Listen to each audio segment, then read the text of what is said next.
Hey, Psych students, welcome to Module 7. This module, I believe, is really important for you guys to kind of go over and apply to your own life because we go over some really good concepts about cognitive and social cognitive perspectives in relation to personality. So I'm going to go ahead and click into Module 7 here. If we go into our read and review after you guys look over your learning objectives and after you read over your textbook, I'm going to present you with a couple of new concepts, or maybe some old concepts that you're seeing again. The first one is locus of control. Julian Rotter came up with the locus of control in terms of an external or internal locus of control. If you've taken a test to see which one you are, you can either have a very high, a very low internal or external locus. You can be somewhere in the middle, or you can kind of have a midpoint for these. A lot of people are kind of in the middle. There are people that either can tend to be high or low in internal or external locus.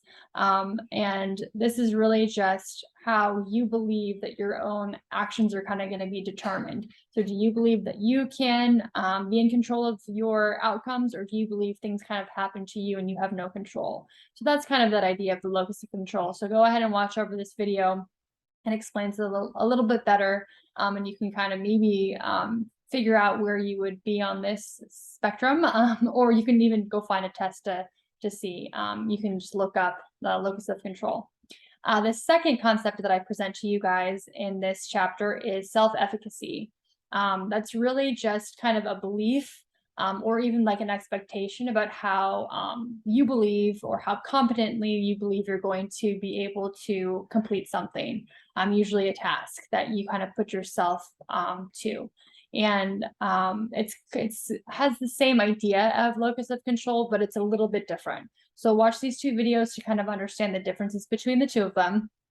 And then you can go to your assignments this will help you with your discussion. All right. So for your assignments this week, you're going to have your chapter 7 discussion, your quiz, and then I'm going to go over what this personality assessment is. All right. So for your discussion, if you click on that, you are going to go down here, and I have some explanations in terms of what locus of control is and some information about self-efficacy. All right. So go ahead and read over all this information, and then you can answer the different bullet points here in terms of the differences between the two. All right. I am going to ask you down here that they kind of differ, but they're similar. But what do you believe is kind of more important in determining behavior? Okay, so go ahead and provide an explanation or example, or if you think that both of them are just as important, then explain why. All right. But I think you guys will really like understanding some of these terms and kind of, again, how you can apply these to your own life. Maybe if you need a higher self-efficacy in yourself, or maybe you need to be a little bit more internal in your locus of control. This might give you some pointers on how to do that and how to recognize that. Okay, so if we go back to your assignments, under your personality assessment, we're going to look at this role construct test. Okay, so if I click on this, it's going to open. And this is really kind of your time to be creative, and there's no right or wrong answer, because all of these people that you're going to list for this activity, I don't know who they are. So you can't have a wrong answer for these. And I won't know if it's too personal to you, because again, I don't know these people. So what you're going to do is that you're going to fill out this chart for numbers 1 through 10. Okay. Now, so the first one, it says your mother or your father, or a person who is most similar to this role. Maybe you weren't raised by your mother or your father, and you were raised by your grandmother, and she's the most important, like, parental figure in your life. Then you might want to put that person down. All right. You want to put your best friend. If you don't have a sister, who's the closest person to a sister in your life? Maybe it's a friend of yours who's a female. Same thing with your brother. Maybe you don't have a brother, but you have a friend or a cousin or something that's like that, and you want to put them down there. You can put a past spouse or boyfriend, girlfriend, or someone that's sort of in that role. The closest to like a romantic partner that you've ever had would go there.